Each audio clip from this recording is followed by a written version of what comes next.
उत्तर प्रदेश की राजनीति में अहम भूमिका में नजर आ रहे चौधरी जयंत सिंह इन दिनों अपनी राजनीतिक विरासत को बचाने के लिए राजनीतिक लड़ाई लड़ रहे हैं, जिनकी सीधी टक्कर सबसे बड़ी राजनीतिक पार्टी बीजेपी से है।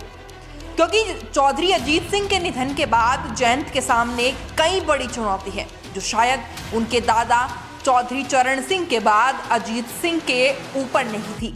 क्योंकि जब अजीत सिंह राजनीति में आए थे तो उनके पास अपने पिता की बहुत बड़ी विरासत थी। चौधरी चरण सिंह सिर्फ पूर्व प्रधानमंत्री ही नहीं थे, बल्कि देश विशेषकर उत्तर भारत के किसानों के एक छत्र नेता भी थे। किसान जातियां आज भी उन्हें अपना मसीहा मानती है। आज भले ही उत्तर प्रदेश में आरएलडी के पास एक भी विधायक ना हो, लेकिन जयंत चौधरी का कद किसानों के बीच आज भी बड़ा है। क्योंकि यूपी के किसानों की आंदोलन में सक्रियता और किसान नेता राकेश टिकैत को आंदोलन के बुरे दौर में चौधरी अजीत सिंह का भी साथ मिला था और 2022 के विधानसभा चुनाव में इन्हीं का फायदा आरएलडी को मिलने के आसार नजर आ रहे हैं।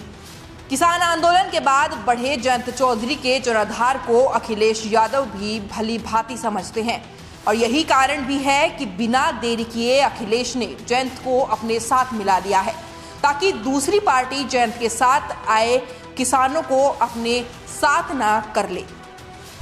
इसीलिए अखिलेश यादव ने भी एक तीर से दो निशाने लगाए हैं। एक तो किसानों को अपने पक्ष में किया है, वहीं पश्चिम में 2013 दंगों के बाद से अखिलेश से अलग हुए जाट वोटरों को भी जयंत के सहारे अपने पक्ष में किया है।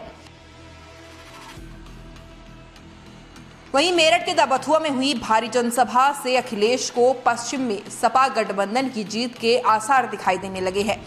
भले ही पश्चिम यूपी में आरएलडी के प्रत्याशी 36 सीटों पर चुनाव लड़ेंगे, लेकिन करीब 100 सीटों पर सपा को आरएलडी के गठबंधन का भी फायदा मिल सकता है। इसीलिए आरएलडी के खेमे में ये आवाज भी आने लगी है कि अगर अखिलेश यादव सीएम बने तो जयंत चौधरी डिप्टी सीएम बन सकते हैं। क्योंकि मौजूदा योगी सरकार में भी 2 डिप्टी सीएम हैं। इसीलिए अगर सपा की सरकार प्रदेश में बनती है तो 2 से 3 डिप्टी सीएम एक बार फिर यूपी में दिखाई दे सकते हैं।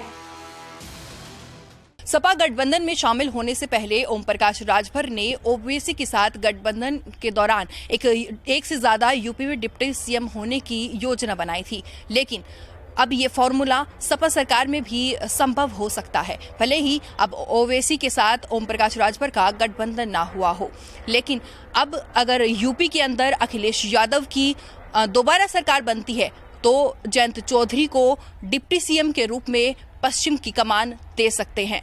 कैमरा पर्सन बीरेश के साथ अंजलि मलिक, न्यूज़ 18। फेसबुक और यूट्यूब के बाद अब आपका पसंदीदा चैनल न्यूज़ 18 डेली हंट पर भी फॉलो करें।